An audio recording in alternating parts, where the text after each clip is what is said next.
Como decía al principio, hermanos, creo que los creyentes están muy habituados a celebrar la Navidad, la mayoría de ellos.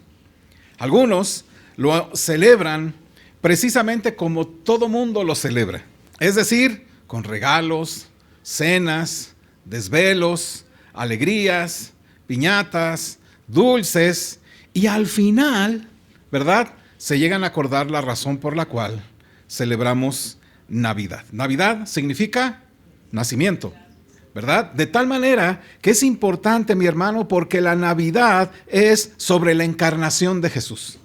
Es Dios mismo encarnado. Y obviamente, mi amado hermano, a veces esta verdad es ocultada, es, digamos, eliminada por el ajetreo de las cosas que se hacen, por la búsqueda de condimentos para la comida, por los arbolitos de Navidad que algunos ponen, por las galletas que se hacen, por el pavo que se hornea, por los romeritos que se van a comprar, hermanos, y la queja de que es muy caro todo y cómo es posible que estemos ahí, ¿verdad? Y lo que queda es una historia de nacimiento simplemente en el olvido. En realidad, mi amado hermano, es el evento más importante de la historia de los hombres y de nosotros. Es lo más importante. Claro, volvemos a repetir y lo seguiremos repitiendo, no es el día en sí mismo, sino encarnación. Este mensaje podríamos decirlo allá por febrero, marzo, en mayo, lo que sea. Pero, hermano, si tú vas con tus familiares o vas a recibir personas, es importante que conozcas estas verdades, porque esta encarnación, en la encarnación Dios mismo se hace hombre. Esto es un hecho glorioso, tremendamente glorioso, que con demasiada frecuencia, incluso los cristianos se olvidan, lo damos por sentado. Y en medio de todas esas regalos, esas reuniones, esos juegos, esas cosas que hacemos, se nos olvida lo más importante: el Señor mismo se encarnó.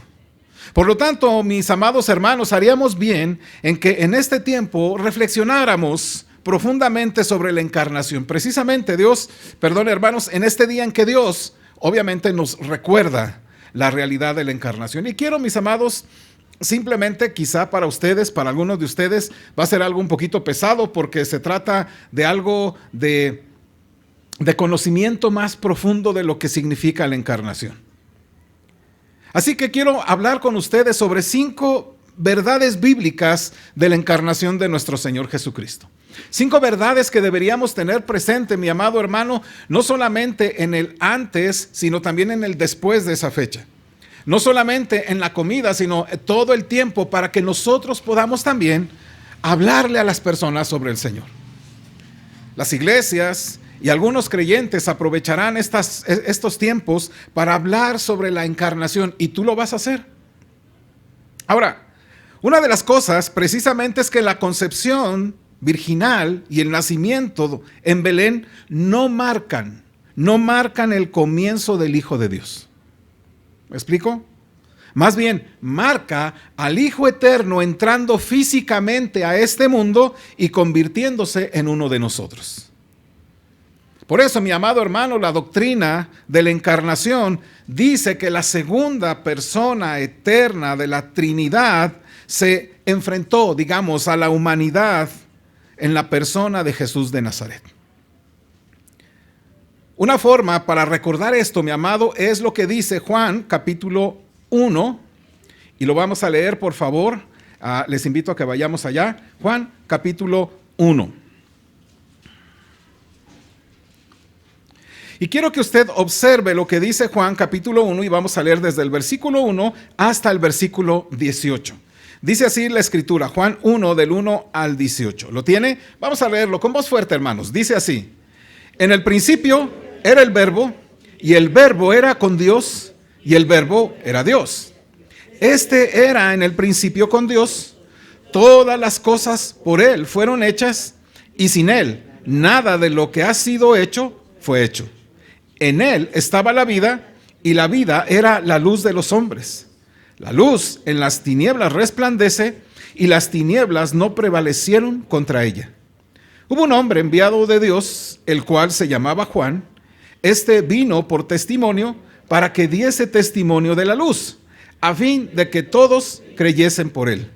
No era él la luz, sino para que diese testimonio de la luz. Aquella luz verdadera que alumbra a todo hombre venía a este mundo. En el mundo estaba, y el mundo por él fue hecho, pero el mundo no le conoció. A lo suyo vino, y los suyos no le recibieron. Mas a todos los que le recibieron, a los que creen en su nombre, les dio potestad de ser hechos hijos de Dios, los cuales no son engendrados de sangre, ni de voluntad de carne, ni de voluntad de varón, sino de Dios.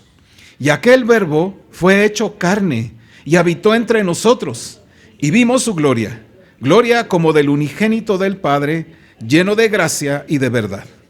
Juan dio testimonio de él, y clamó diciendo: este es de quien yo decía, el que viene después de mí, es antes de mí, porque era primero que yo.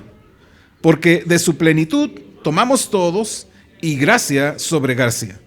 Pues la ley, por medio de Moisés, fue dada, pero la gracia y la verdad vinieron por medio de Jesucristo. A Dios nadie le vio jamás. El unigénito Hijo, que está en el seno del Padre, Él le ha dado a conocer. Es sumamente importante el texto, mi amado hermano, y quiero que ponga su mirada en el versículo 1 y de ahí, por favor, de 1 y 2, y luego me voy a pasar al 14, que dice así: en el principio era el Verbo, y el Verbo era con Dios, y el Verbo era Dios. Este era en el principio con Dios. Versículo 14, y aquel Verbo fue hecho carne y habitó entre nosotros y vimos su gloria. Escuche bien, mi amado hermano, esto quizás sea la parte fundamental de lo que nos habla de Navidad, ¿me explico? Es la parte fundamental de lo que creemos. Pero una de las cosas que dice ahí en el principio era el Verbo, versículo 14, y aquel Verbo, aquella palabra, y cuando dice el Verbo, la palabra, se refiere ¿a quién?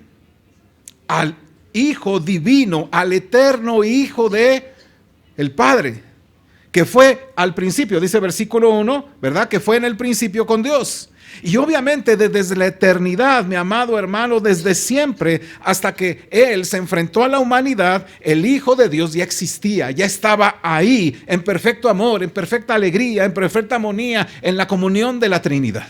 Él ya estaba, ya era. Como el Padre y el Espíritu, Él también era Espíritu. ¿Lo había notado así? Como el Padre y el Espíritu, Él también era Espíritu y no tenía sustancia material. Pero en la encarnación, la palabra eterna, el Hijo eterno, entró en la creación como un hombre y se convirtió, obviamente, en un judío, como en su tiempo. Así que ese verbo, ¿qué dice? Se hizo. Se hizo no significa, mi amado, que dejara de ser Dios. Porque al convertirse en hombre, no abandonó su naturaleza divina, ¿o sí? No. Como si eso fuera incluso una opción de decir, bueno, pues o una u otra, ¿no? Entonces, bueno, dejo esto y me convierto en hombre. No. Más bien, se hizo hombre al asumir la naturaleza humana, además de su naturaleza divina. Por eso es esencial, mi amado hermano, para la encarnación. Y obviamente es muy útil para nosotros en nuestra vida cotidiana reconocer que la divinidad y la humanidad de Jesucristo no son excluyentes. ¿Me explico? No son excluyentes una de otra, no, porque no es que aquí solamente está la divinidad y la humanidad no. Y otros dirán, no, mejor sí la humanidad, pero la divinidad no está o disminuyó. Jesucristo era Dios hecho carne. Dice Juan, el versículo, y habitó entre nosotros y vimos su gloria. Por eso, mi amado hermano, el Hijo de Dios no tenía que elegir o ser Dios o ser hombre. Podría ser ambos al mismo tiempo. Porque dice versículo 14, y aquel verbo fue hecho carne.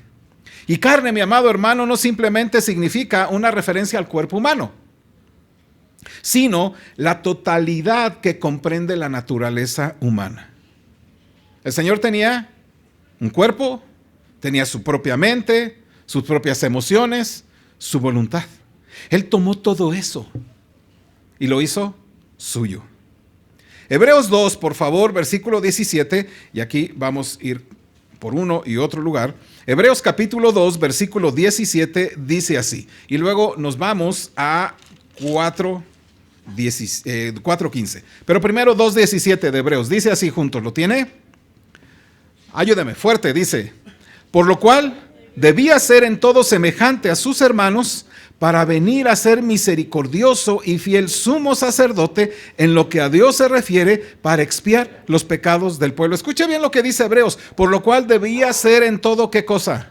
Semejante. Así que no pienses, mi amado hermano, que Jesús, digamos, era así como un ente diferente totalmente a nosotros. No, no, no. Él era como uno de nosotros. Dice, hecho semejante en todo a sus hermanos. Luego en el capítulo 4, versículo 15, dice el versículo, ¿me ayuda? Dice así, ¿lo tenemos? Porque no tenemos un sumo sacerdote que no pueda compadecerse de nuestras debilidades, sino uno que fue tentado en todo según nuestra semejanza, pero sin pecado. Él fue tentado en todo tipo de tentación él fue tentado, pero sin pecado. Él experimentó esa fuerza del pecado. Y a poco no decíamos en la clase de los días sábados, ¿verdad? Que si ustedes no podrían imaginarse al Señor, ¿verdad? Siendo empujado por el pecado, digamos, en esa forma en que nosotros lo somos, pero Él mantenía y se mantuvo sin pecado. Él dice, por eso Él sí puede compadecerse. Y esa palabrita de compadecerse, mi hermano, no significa que el Señor diga, oh, sí, caíste, hombre, qué barbaridad. No, te compadezco. Porque no es así. Ese no es el sentido, ¿me explico? De que, bueno, ya pequé, acabo, Él se compadece de mí. No, Él no es ese sentido. Él dice que Él puede compadecerse porque sabe lo que significa resistir a la tentación. ¿Saben? Nosotros no podemos decir que resistimos la tentación, o no podemos decir, oh, no, sí, nosotros somos resistentes, porque si caemos, entonces ya no puedes decir, siempre resisto la tentación. Pero el Señor la resistió de tal manera que nunca cayó, y Él puede decir, te compadezco el sufrimiento que sientes cuando vienen todas esas tentaciones, y puede alentar tu corazón, y puede alentar tu alma, mi amado hermano. Pero ambos versículos nos enseñan que para salvar a los seres humanos, Jesús tuvo que hacerse como uno de nosotros en todos los aspectos, excepto de nuestros pecados. Por eso en la encarnación, todo lo propio de la humanidad estaba unido en el Hijo de Dios. El Hijo de Dios no se hizo como el hombre. En realidad se volvió verdadera y plenamente humano. Él sí, completamente humano. Por eso dice Hebreos que se convirtió o se hizo. Volvemos otra vez a Juan, por favor.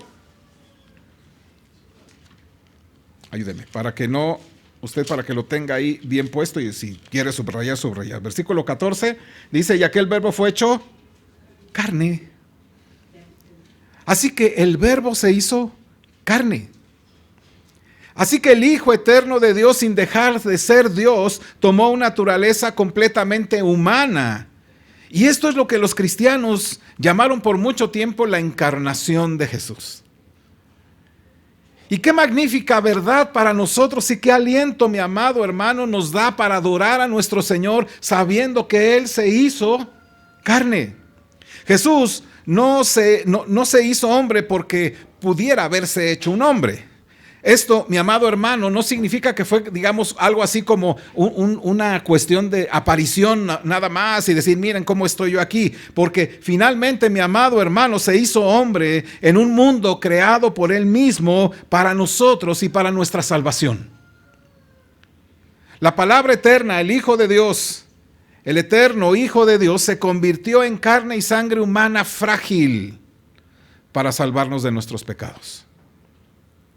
Y para liberarnos, mi amado hermano, para que podamos nosotros disfrutar maravillosamente de su compañía, de su amor, de su salvación, de su cuidado, de su protección, de su aliento, para vivir por siempre con nuestro Señor. Así que, mi amado hermano, la encarnación no es solamente la forma en que Jesús se convirtió en Emmanuel, Dios con nosotros. Es un testimonio eterno que Él y el Padre son para nosotros. Son para nuestro bien. Como mi hermano Alfonso decía hace rato, Esto nos da, mi amado hermano, todo lo que necesitamos para adorar al Señor. Diciendo y hablando acerca de Él, ¿verdad? Cuando vino el cumplimiento del tiempo, Dios envió a su Hijo nacido de mujer y nacido bajo la ley para redimir. De tal manera, mi amado hermano, que esto es la manera en que Dios nos hace tanto bien y nos hizo tanto bien humanándose. Segunda verdad que usted debe comprender y tener en claro. La encarnación de Jesús muestra su humildad. Mire, mi amado hermano, Jesús no fue un rey típico. Los reyes cuando nacen en una cuna bonita de oro, ¿verdad? Con todas las comodidades, pero no así Jesús. Jesús nació en un pesebre, en un lugar donde los animales comían, en un establo, porque no había lugar para ellos y para muchos más en ese lugar. Y así Dios lo diseñó para hacernos ver quién es el que nos ha salvado. Jesús, mi amado hermano, dijo algo de sí mismo. Por favor, Marcos capítulo 10, 45. Dice la escritura así, Marcos 10, 45. Marcos 10, 45. Ayúdame, por favor, dijo así el Señor, porque el Hijo del Hombre no vino para ser servido, sino para servir y para dar su vida en rescate por muchos. Mi amado hermano, el Señor vino para servir. Notan ustedes, el Dios eterno, el creador de todas las cosas, el alto, el sublime, el Hijo de Dios, se humana para servirnos. Qué interesante, mi amado hermano, que Él viene a servirnos. Y mi amado hermano, no solamente nos sirve, sino también da su vida por muchos. Y esto es interesante, mi hermano, porque muestra la humanidad y la humildad de nuestro Señor Jesucristo.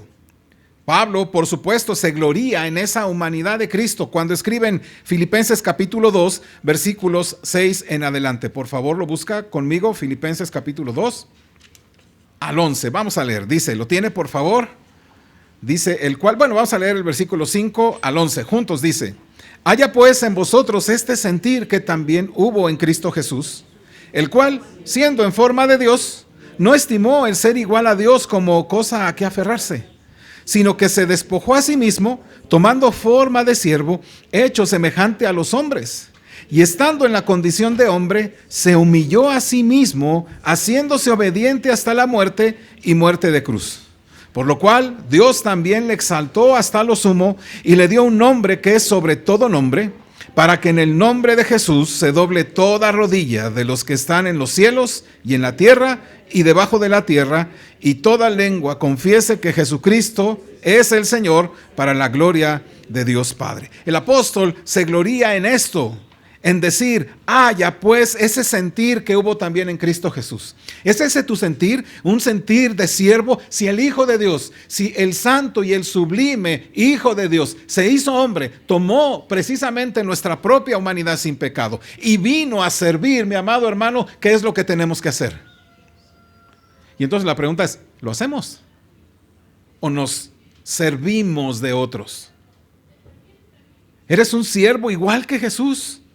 Porque Él dice el versículo, se despojó a sí mismo, Él dejó su gloria, después orará a su Padre Celestial y le dirá, Padre, devuélveme esa gloria que tuve contigo antes de todas las cosas. Significa, mi amado hermano, que Él se despojó de tal cosa, de tal adoración, de tal circunstancia, de todo lo que en su condición de Dios ahí en el cielo gozaba, y vino y tomó una forma de siervo. Así que, mi amado hermano, nos muestra la humildad de Cristo, y la cual también deberíamos nosotros proclamarla. Tercera verdad, la encarnación de Jesús cumple las profecías. Es decir, la encarnación no fue ni accidental, no fue aleatoria, no fue así como que pues ya ahorita vamos, sino que fue precisamente la encarnación predicha desde el Antiguo Testamento y de acuerdo a los planes eternos de Dios. De hecho, ¿verdad? Muchos teólogos le llaman toda esta característica, ¿no? Ese camino de salvación, le llaman esa línea de salvación, le llaman de muchas maneras, hablando acerca desde el principio, desde antes de todas las cosas, Él ya había planeado cómo sería. Y los tiempos y los momentos, mi amado hermano, los tomó muy en cuenta para que se cumplieran estas profecías. El tiempo de David fue su tiempo porque Dios ahí lo puso para ese momento, para ese tiempo. ¿Para qué? Para que se fueran cumpliendo el resto de las profecías cuando el Señor viniera. Tal vez el texto más claro que nos habla o predice al Mesías que se humanaría y Dios hecho carne es Isaías capítulo 9. Por favor, Isaías capítulo 9. Vamos a leer 6 y 7. Dice así, versículo 6 y 7 de Isaías capítulo 9. Dice juntos: porque un niño nos es nacido, hijo nos es dado, y el principado sobre su hombro. Y se llamará su nombre admirable, consejero, Dios fuerte, Padre eterno, príncipe de paz. Lo dilatado de su imperio y la paz no tendrán límite sobre el trono de David y sobre su reino, disponiéndolo y confirmándolo en juicio y en justicia desde ahora y para siempre. El celo de Jehová de los ejércitos hará esto. Quizá este sea el texto más claro acerca de cómo las profecías del Antiguo Testamento se fueron cumpliendo en Cristo. En este versículo, Isaías ve a un niño que ha de nacer, y sin embargo, no es un hijo ordinario. ¿Sus nombres son extraordinarios o no? Los nombres que se ponen en este texto, o lo que dice el versículo, ¿cuáles son? Me acompaña a leer, por favor, versículo, ¿qué dijimos? 6, perdón. Dice, ¿cuál es su nombre? Llamará su nombre admirable, consejero, Dios fuerte, Padre eterno, príncipe de paz. Sus nombres extraordinarios, mi amado hermano, esos nombres que aparecen ahí, ¿apuntan a qué? ¿Esto sería cualquier persona, un hombre común y corriente? ¿O apuntan a su deidad? Apuntan a eso, a su deidad. Y todos, mi amado hermano, todo apunta a que Él es el Hijo de Dios, Dios hecho carne, Jesucristo. Así que, mi amado, gózate, porque al que tenemos ahora como Salvador, que también fue como nosotros, ¿verdad?, en carne, Él también es Dios mismo, que es todo lo que dice ser para ti. Así que acércate a Él confiadamente, acércate a Él sabedor de que esto es lo que Él dice que es para ti y para mí. Cuarta verdad. La encarnación del Señor Jesucristo es misteriosa. Voy a usar esta palabra. Ahora, quiero que entienda la palabra misterio. Esas cosas que están vedadas a nuestros ojos son misterios, pero que en la palabra de Dios, cuando se revelan, entonces ya dejan de serlo, pero son misterios que estaban ocultos. Por ejemplo, el matrimonio reviste un misterio. Grande es este misterio. ¿Pero cuál es ese misterio? ¿El matrimonio? ¿O es Cristo y su iglesia? Ese es el verdadero misterio, ¿verdad? De tal manera que, mi amado hermano, la encarnación es misteriosa. No se entendía antes. Las Escrituras, mis amados, no nos dan respuesta a todas nuestras preguntas, porque de hecho la Escritura dice que las cosas reveladas nos pertenecen a nosotros, ¿cierto? Pero las cosas secretas, ¿a quién pertenecen? A nuestro Señor. Entonces la encarnación es misteriosa, y negar o ignorar su misterio, pues, muestra alguna forma de arrogancia. Es decir, no puede decir, no, sí, yo sí, ya, hombre, o sea, esto ha sucedido mucho, por eso lo entendemos todo mundo, ¿no? De veras que sí genera en nosotros ciertas preguntas o no. Preguntas como, ¿y cuando se encarnó Jesucristo, cuando era bebé, dejó de ser Dios completamente? Cuando iba creciendo, dejó de ser Dios, o más bien no dejó de ser, pero era Dios completamente ahí. ¿Por qué no hizo milagros ahí? No, y podrías tú preguntarte, ¿por qué? Porque esas son cosas que están, digamos, en esa encarnación misteriosa. Negar o ignorar ese misterio es muestra de cierta arrogancia de nuestra parte.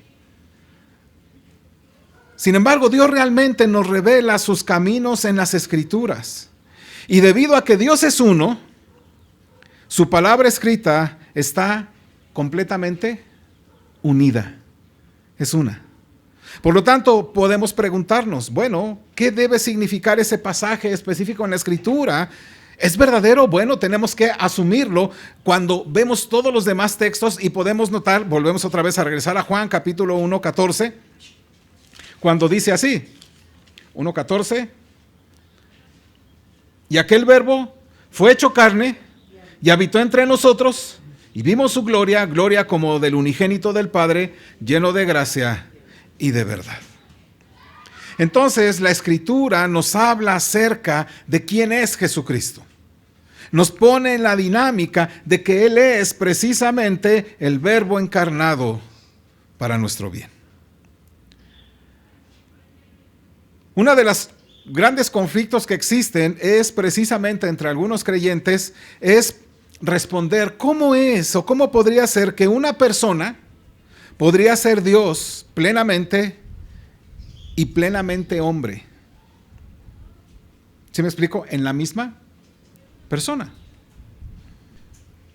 Rápidamente lo que comentamos con nuestros hermanos en aquel sábado, ¿verdad?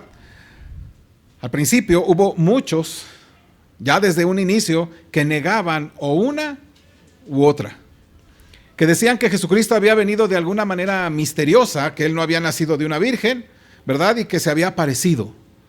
Otros pensaban que era un hombre común al cual Dios lo tomó y lo elevó a un rango maravilloso. Por eso los primeros creyentes se esforzaron por mantener la doctrina de la encarnación tal cual ahora, gracias a Dios, la tenemos. Y precisamente una reunión de creyentes, ¿verdad?, que se dio en un lugar que se llama Calcedonia, ¿no? En un año ahí, el 451, escribieron lo que ahora nosotros creemos todavía. Escucha. Reconocemos que hay en Jesús dos naturalezas, Dios y hombre, sin confusión, sin cambio, sin división, sin separación. La distinción de las dos naturalezas no es anulada por una o por otra, sino que cada una de esas naturalezas se conservan, se están unidas en una sola persona, en el Hijo y unigénito de Dios, Jesucristo. Amén. Así que, mi amado hermano, Jesús tiene dos naturalezas, una divina y otra humana. Esto es algo que no podríamos entender, por eso decimos que es un misterio. Nosotros no tenemos dos naturalezas, ¿o sí? No tenemos, así como hombres, no naces con una naturaleza X y otra, no. Pero Él sí. Él nació con su naturaleza divina y su naturaleza humana. Por eso, mi amado, no podremos alejarnos mucho del versículo 14 de Primera de Juan, y he estado regresando ahí mucho. ¿Por qué? Porque ese verbo dice, fue hecho carne. Mi amado hermano, Jesús es totalmente Dios. Amén. Por eso, cuando Jesús está allá platicando, ¿verdad? Juan 8, por favor. Se va y pone en evidencia quién es Él, hablándole precisamente a aquellos judíos. Juan capítulo 8, versículo 58. Dice así la Escritura. ¿Me ayudan? Juan 8, 58. ¿Lo tienen? Juntos. Jesús les dijo, de cierto os digo, antes que Abraham fuese, yo soy. Jesús toma eso que Dios allá con Moisés se le había revelado en Éxodo capítulo 3:14 de el yo soy, y viene con estos hombres y les dice, antes que Abraham fuera, yo soy. Claro, esto va a generar un gran conflicto porque más adelante, versículo 59 dice, tomaron entonces piedras para arrojárselas, pero Jesús se escondió y salió del templo y atravesando por en medio de ellos, se fue. ¿Por qué lo querían apedrear? Porque dijo, yo soy. Sabían perfectamente lo que decía. Por eso que Pablo escribe varias cosas. Vamos, por ejemplo, algunos ejemplos. Filipenses 2:6. Vamos a ir a nuestras Biblias de un lugar a otro, así que prepare su muñeca y sus dedos. Filipenses 2:6. ¿Me ayuda, por favor? Dice, estoy hablando, Filipenses 2, 6. Escuche, estos textos que hablan que Jesucristo mismo se muestra como Dios, dice así: y juntamente con Él nos resucitó, y asimismo nos hizo sentar en los lugares celestiales con Cristo Jesús. ¿Quién está en los lugares celestiales? ¿Estoy bien? 2.6. Perdón. 2.6, ayúdenme por favor. El cual, siendo en forma de Dios, no escatimó el ser igual a Dios como cosa que aferrar. Dice que Jesucristo es ¿qué? Dios mismo. Vamos a otro texto, Tito 2, por favor, 13. Tito 2:13. Dice así juntos: aguardando la esperanza bienaventurada y la manifestación gloriosa de ¿quién? De nuestro gran Dios y Salvador Jesucristo.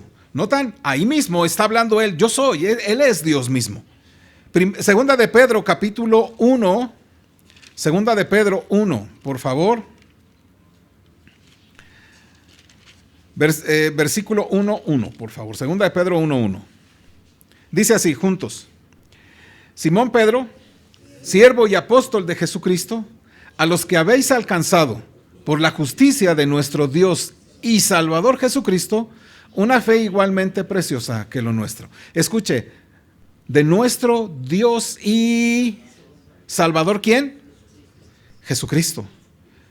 Primera de Juan, capítulo 1, versículo 20. Dice ahí juntos: pero sabemos que si el Hijo de Dios ha venido y nos ha dado entendimiento para conocer al que es verdadero, y estamos en el verdadero, ¿en quién?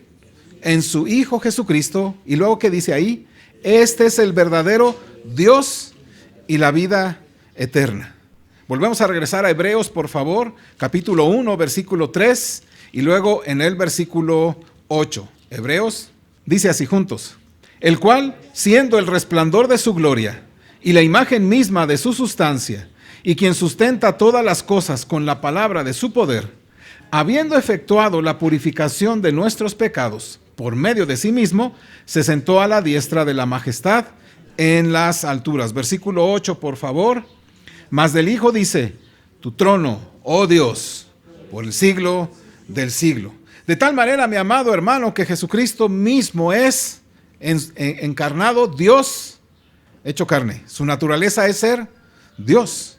Además, mi amado hermano, la Biblia atribuye actos que solamente Dios podría realizar. ¿Qué actos solamente Dios puede realizar que también Cristo lo hace? Por ejemplo, es creador. Dice Juan 1:3. Dice también que sostiene todas las cosas. Versículo 3 de Hebreos 1, ¿verdad? Dice que Él, obviamente, quien sustenta todas las cosas con la palabra de su poder, lo cual también hace el Padre. Además también, mi amado hermano, dice la Escritura que Él perdona pecados. Y también dice cosas más. Cada atributo que pertenece a Dios también pertenece a Jesucristo. Porque ¿quién es Jesucristo? Dios. Por eso también hablamos de que Jesucristo es completamente hombre, ¿cierto? Jesús es el hijo de David, el hijo de Abraham. Tiene una descendencia. Pablo dice de Jesús que descendió del linaje de David según la carne, dice Romanos 1:3. Gálatas 4:4 dice que cuando vino el cumplimiento del tiempo, ¿qué cosa más dice? Dios envió a su hijo nacido de mujer. Él es hombre, plenamente hombre, nació de mujer. Y nació siendo semejante a los hombres, dice Filipenses capítulo 2, versículos 6 y 7. También dice Romanos, dice también la Escritura, ahorita vamos a Romanos, dice que Jesús tenía carne, hueso, ¿qué más tenía? Partes del cuerpo, a diferencia de los espíritus, ¿cierto? ¿Qué no ves que yo soy? Un espíritu no tiene cuerpo como nosotros veis, toca. Él sufrió en la carne. Dice primera de Pedro 4:1. ¿Él sufrió o no? Sufrió. Él tuvo sed. Se cansó, de hecho, venía caminando y se sentó ahí en un pozo con todo propósito, pero venía cansado del camino y se sentó esperando a una mujer. Luego también, cansado, se durmió en una barca donde después, ustedes ya saben la historia. Comió, bebió durmió, se juntó con gente, convivió. Por lo tanto, el autor de Hebreos dice lo siguiente, 2:17 por favor. ¿Lo tiene? Dice ahí, 2:17. Por lo cual debía ser en todo semejante a sus hermanos para venir a ser misericordioso y fiel sumo sacerdote en lo que a Dios se refiere para expiar los pecados del pueblo. Notan, tenía que ser, o por lo cual debía ser en todo semejante a sus hermanos. Cada atributo que pertenece al hombre también le pertenecía a Jesús, excepto el pecado. Cada atributo que tiene Dios también le pertenecía a Jesús. Porque Él es verdaderamente Dios y verdaderamente hombre. Y quinto, casi ya terminando, hoy iba a ser corto. Quinto, la encarnación era necesaria para nuestra salvación. La encarnación era necesaria para nuestra salvación. Mire, la encarnación en sí misma de Jesús no salva por sí sola, ¿me explico? Sino que es un vínculo en el plan de redención de Dios para con nosotros. La sangre de Jesús, mi amado, es sangre que tiene eficacia. La sangre de Jesús, mi amado hermano, es la necesaria, tiene tanta virtud para nosotros que es necesaria que se aplique a cada uno de nosotros. Él mismo se convirtió en hombre para salvarnos. Y a través de ello nos santificó a todos nosotros, a los que ha salvado.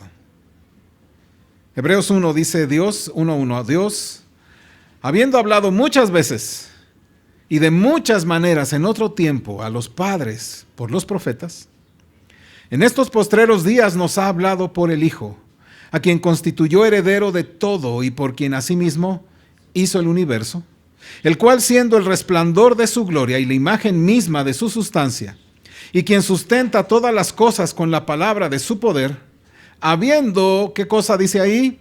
Efectuado la purificación de nuestros pecados por medio de sí mismo, se sentó a la diestra de la majestad en las alturas, hecho tanto superior a los ángeles, cuanto heredó más excelente nombre que ellos. Mi amado hermano, el autor de Hebreos escribe que Él se hizo semejante a nosotros, pero escuche ahora, efectuó la purificación de nuestros pecados. No podemos ver, mi amado hermano, el nacimiento de Cristo si no podemos ver el propósito de Dios en Él. No puedes celebrar simplemente una fecha en la que no valores el hecho mismo de que Jesús se hizo hombre siendo Dios. La encarnación, mi amado hermano, muestra la grandeza de nuestro Señor. ¿Dónde se ha sabido que suceda eso en la historia de la humanidad? Nunca. Nuestro Dios es el Dios eterno que nació en un establo, ¿cierto? Pero también el Dios nuestro es un Dios eterno que nació para no ser un Dios distante de nosotros, para no ser como muchos dioses allá lejanos que habrá que ir y que siempre está alejado de nosotros, que lo tienen que encargar entre muchas personas y no lo puedes tocar porque se puede caer. Pero el Dios nuestro es un Dios cercano, tan cercano que se hizo como uno de nosotros. Y eso nos da una cuestión importantísima, porque el Dios tuyo hoy día no es distante para ti. No es un Dios que está lejos. No es un Dios que te ve de lejos y dice, oh, ahí te envío mi ayuda. Es un Dios que te es tan cercano que Él vino y se hizo hombre para hacer la purificación de nuestros pecados. ¿No le das gloria a Dios? Y además no solamente eso, Dios es un Dios humilde. Él vino a servir y no a ser servido. Por lo tanto, significa, mi amado hermano, que Él es un Dios que da. Y tanto ha dado Dios que ha dado a su propio Hijo. Y si nos dio todo en Cristo Jesús, y si nos dio lo más excelente, entonces ¿cómo no nos dará también juntamente con Cristo todas las cosas? Así que mi amado hermano, este Dios que es humilde, que nos da, no es un Dios egoísta. No solamente no es alejado de nosotros, sino tampoco no es egoísta. No es alguien que te quita. Es alguien que te da, que te provee, que te sustenta, que te fortalece, que te da de su gracia para que camines. Amén. Y otra de las cosas que extraemos de esto que hemos dicho, Dios es un Dios planificador. Dios no hace nada ahí como sea. Dios no es un Dios, digamos, que reacciona a las cosas. Es un Dios que ha planeado lo suyo desde antes de la fundación del mundo. Desde antes que existiera, desde antes que tú existieras. Y aún lo sigue haciendo. Dios ha planeado cada cosa en nuestras vidas. ¿Para qué? Para su gloria. Cuando vino el cumplimiento del tiempo, Dios, voy a usar esta expresión, lleva su propia agenda, independientemente de la tuya. Independientemente de que tú quieras hoy, ¿verdad? Decir, Dios, ¿por qué no haces? ¿Por qué no esto? ¿Por qué no aquello? Dios dice, yo tengo mis tiempos porque soy un Dios que planifica bien las cosas para mi propia gloria. David no nació simplemente con una circunstancia ahí de una historia que tú por ahí recuerdas, ni fue electo rey simplemente porque pues no había otro mejor. Y todos esos reyes que pasaron en Israel, aquellos que como en los tiempos de Jeremías, ¿verdad? Lo mandaban llamar y dime al oído y que no sepa nadie y dime qué dice Jehová, y cuando les decía la verdad y de lo que iba a suceder, ¿qué hacían esos reyes? Nada, nada. Despreciaron a los profetas, rompieron las palabras del Señor o las quemaron, ¿verdad? Llevaron a los profetas a hacer muchas cosas. Todo eso fue una planificación del Señor, incluso tu propia salvación. Pero ¿por qué no lo conocía a los 18? ¿Crees que hubiera cambiado la cosa? Si así, a los 33 cuando me alcanzó a mí, ¿verdad? Todavía estoy haciendo unas cosas tontas verdaderas, ¿no? Verdaderamente. Y yo digo, Dios, imagínate ahora si me hubiera alcanzado el Señor, no a tal fecha. Pero el Señor tiene el tiempo perfecto porque Dios es un planeador de las cosas que hace. Así que puedes tener confianza, mi amado hermano. Su plan maravilloso, ¿lo conocemos todos? ¿Dónde va a terminar? En el día en que estemos con Él. Y nosotros estaremos gozosos con el Señor, y Él será nuestro Dios y nosotros su pueblo. Y entre ese día y lo que estamos haciendo y nos estamos pasando hoy, mis amados hermanos, Dios sigue actuando.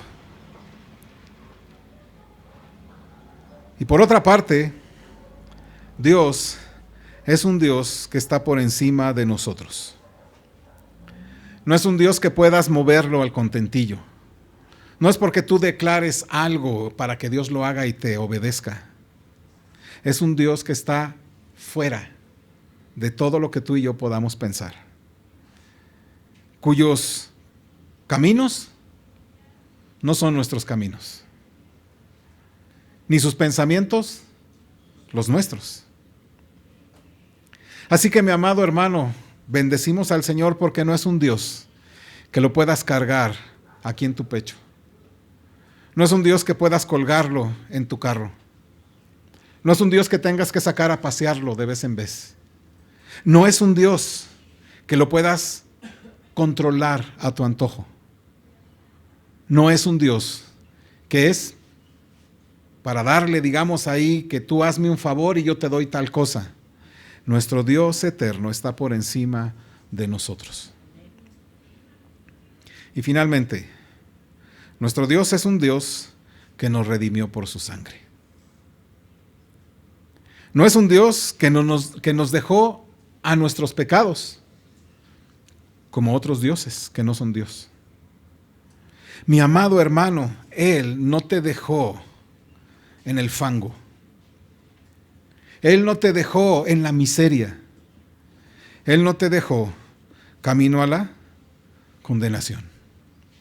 Él te hizo un bien. Y ese bien es la salvación de tu alma. Mi hermano Alfonso decía justamente algo que yo también iba a decir, ¿no? Dios nunca te perdió de vista y fue detrás de ti en cada paso, como dice el canto, en cada circunstancia, en cada adversidad, en cada alegría, en cada problema. Dios estaba ahí. Porque Él es un Dios que está muy cerca de nosotros y nos ha redimido con su sangre. No es un Dios que te deja fuera, porque el Dios que se encarnó es el Dios que me salvó. Y es el que dice que Él estará conmigo todos los días hasta el fin del mundo. Así que, mi amado hermano, la encarnación es importante para celebrar en estos días donde el mundo la dirige hacia otra cosa. Bueno, y celébralo todo el tiempo, no solamente estos días. Celebra todo el tiempo, pero si has de hablar, mi amado hermano, entre bocado y bocado, entre romeritos y pavo, habla de Cristo. Y diles cuán grandes cosas ha hecho el Señor para salvarte a ti. Porque aún su sangre sigue siendo eficaz para salvar al pecador. Amén. Vamos a ponernos de pie, hermanos, y vamos a orar.